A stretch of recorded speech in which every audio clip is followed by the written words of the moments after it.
मैंने आज तक बहुत दफ़ा बहुत से लोगों को ये बात बताई है कि हमें बुक रीडिंग करनी चाहिए। आप डिपेंड नहीं करता कि आप कौन सी बुक पढ़ रहे हो। आप कोई भी बुक उठा सकते हो। सेल्फ गाइड की भी हो सकती है, कोई हेल्थ की बुक हो सकती है, कोई आर्ट ऑफ वॉर टाइप की बुक्स हो सकती हैं। ठीक है, बहुत सारी बुक्स हैं, बहुत सारे जॉनराज हैं बुक्स के अंदर भी। तो आप कोई भी जो भी आपका इंटरेस्ट है वो पढ़ सकते हो, लेकिन मैंने हमेशा आपको कहा है कि यार बुक पढ़ो। अब बहुत सारे लोग बुक पढ़ने को ये चीज़ समझते हैं कि यार हमने कोई चीज़ शायद याद करनी है या हमने कोई एग्ज़ाम देना है और हमें मतलब कोई चीज़ रट्टा लगानी है, क्योंकि हमें बचपन से ये सिखाया गया कि बुक्स तभी ही पढ़नी है जब आपके एग्ज़ाम्स हैं। आपने किसी को कोई रट्टा लगा के कोई जवाब देने, नंबर लेने। बेसिकली बुक्स पढ़ने का मैं इस वजह से कहता हूँ कि हमारे माशरे में मैंने ये बात बहुत नोट की है कि हमारे पास एक से ज़्यादा पर्सपेक्टिव नहीं होते, और हम इस बात को मानते भी नहीं हैं, और हमारे अंदर इतनी टॉलरेंस भी नहीं है कि हम एक से ज़्यादा पर्सपेक्टिव को समझ सकें। ठीक है, अगर मैं कोई बात कर रहा हूँ और दूसरा बंदा मुझसे बिल्कुल अपोजिट बात कर रहा है, तो मेरे अंदर वो बर्दाश्त ही नहीं होगी कि यार मैं उसकी बात सुन सकूँ या मैं उसको एक्सेप्ट कर सकूँ कि यार ये कैसे मेरे से अलग बात कर सकता है, मेरे से अलग सोच रख सकता है।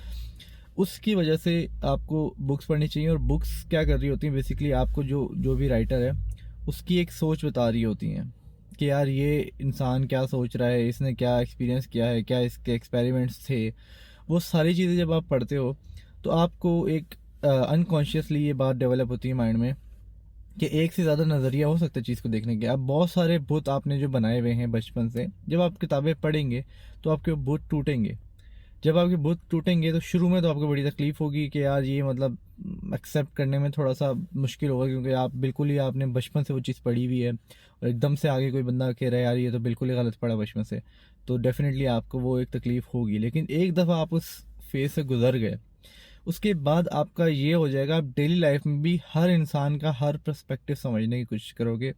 कोई बंदा अगर किसी को कत्ल भी कर रहा है ना, तो आप सोचोगे, ये नहीं बोलोगे यार ये तो कातिल ही कातिल है, इसको तो जान से मार दो। आप उसके पीछे भी जाओगे, यार मतलब इसने मारा तो मारा क्यों। आप हर चीज़ को जानने की कोशिश करोगे, हर चीज़ का पर्सपेक्टिव जाने बगैर आप कभी भी किसी नताइज पे या किसी फैसले पे नहीं पहुंचोगे।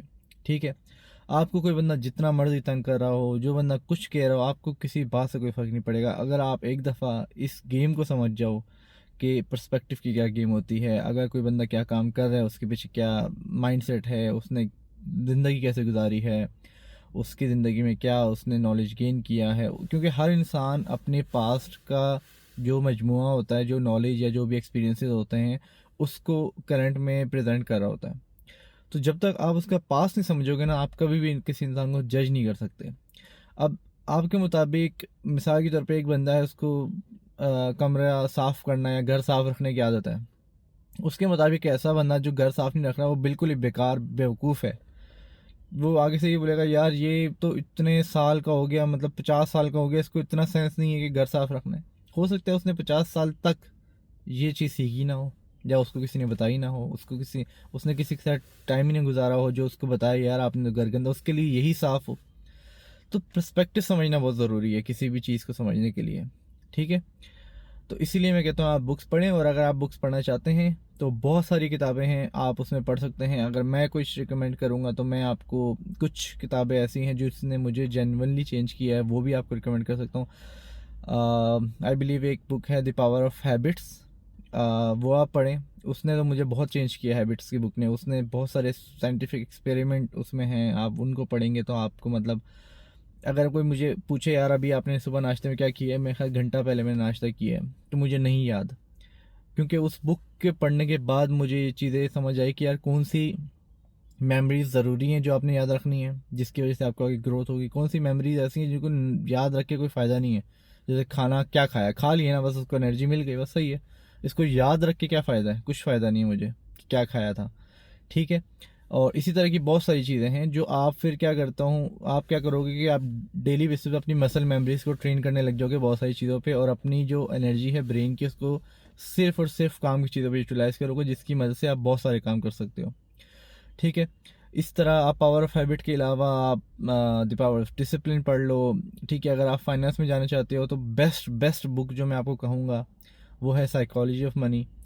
ठीक है, स्टार्टिंग के लिए आप अगर बिगनर हो तो आप ये रिच डैड पुअर डैड पढ़ सकते हो, साइकोलॉजी ऑफ मनी पढ़ सकते हो। ये वो बुक्स हैं जो आपको मतलब आपका पर्सपेक्टिव बदल देंगी। आपको मुझे 80% गारंटी है, आप मेजॉरिटी आवाम को ये नहीं पता कि पैसा काम कैसे करता है, पैसों की वैल्यू है क्या, पैसा मतलब एग्जिस्ट कैसे कर रहा है, ये डिफ्लेशन क्या हो रही है, हमारा मतलब ये महंगाई क्यों होती है, महंगाई का सेंस क्या है, बैंक्स कैसे काम कर रहे हैं, बैंक्स किस तरह आपको किस गेम के थ्रू आपको लूट रहे हैं, गवर्नमेंट क्या कर रही है, गवर्नमेंट ने किसने इख्तियार किया है, पैसा कौन प्रिंट करता है, ये सारी चीज़ें जब आप पढ़ोगे, आपका दिमाग जब खुलेगा तो आपको पता लगेगा यार कि हो क्या रहा है मेरे साथ।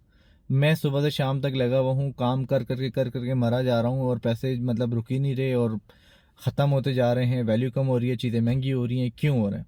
वो सब कुछ जब आपको समझ आएगा तो फिर आपको ये पता लगेगा कि मैंने किस तरीके से उनको यूटिलाइज़ करना है, किस तरीके से दुनिया को इन्होंने डिज़ाइन किया हुआ है, पैसों को डिज़ाइन किया हुआ है, और फिर आप उसी के मुताबिक जब फैसले करोगे तो आप भी डेफिनेटली सही फैसले करोगे। इसी के साथ साथ आपके पास बहुत सारी अच्छी बुक्स है, जैसे आर्ट ऑफ वॉर, बहुत अच्छी बुक है, आप उसको पढ़ो। उसमें आपको ये समझ आएगा कि किस तरीके से ह्यूमन साइकोलॉजी काम कर रही होती है आर्ट ऑफ वॉर में। आप उसके अलावा आप ये मैं रिकमेंड नहीं करता, क्योंकि मैं ये मतलब अच्छी बुक है, लेकिन मतलब ऐसा है कि इसको बुक को पढ़ने के बाद अगर सही इस्तेमाल किया जाए तो अच्छी है, आप डिफेंस में इस्तेमाल करो तो अच्छा है। लेकिन इसका नाम है 48 लॉज ऑफ पावर। तो ये अच्छी बुक है, लेकिन ये है कि इसको पढ़ने, इसको मतलब बहुत ज़्यादा कह दो कि अच्छी चीज़ें नहीं लिखी हुई, लेकिन ये है कि आप सेल्फ डिफेंस के लिए बहुत अच्छी है, तो इसको पढ़ना भी ज़रूरी है। तो इस तरह आपके पास बहुत सारी ऑप्शन है बुक्स पढ़ने का। आपके ऊपर डिपेंड करता है कि आप क्या पढ़ना चाहते हैं, क्या पढ़ना चाहते हैं भी कि नहीं। तो मेरा मशवरा ये है कि यार बुक रीड करना स्टार्ट करें, छोटी सी बुक से स्टार्ट करें, थोड़ा थोड़ा रीड करें, ऐसे से आपकी आदत डेवलप हो जाएगी और लॉन्ग टर्म में आपको बहुत फ़ायदा होगा।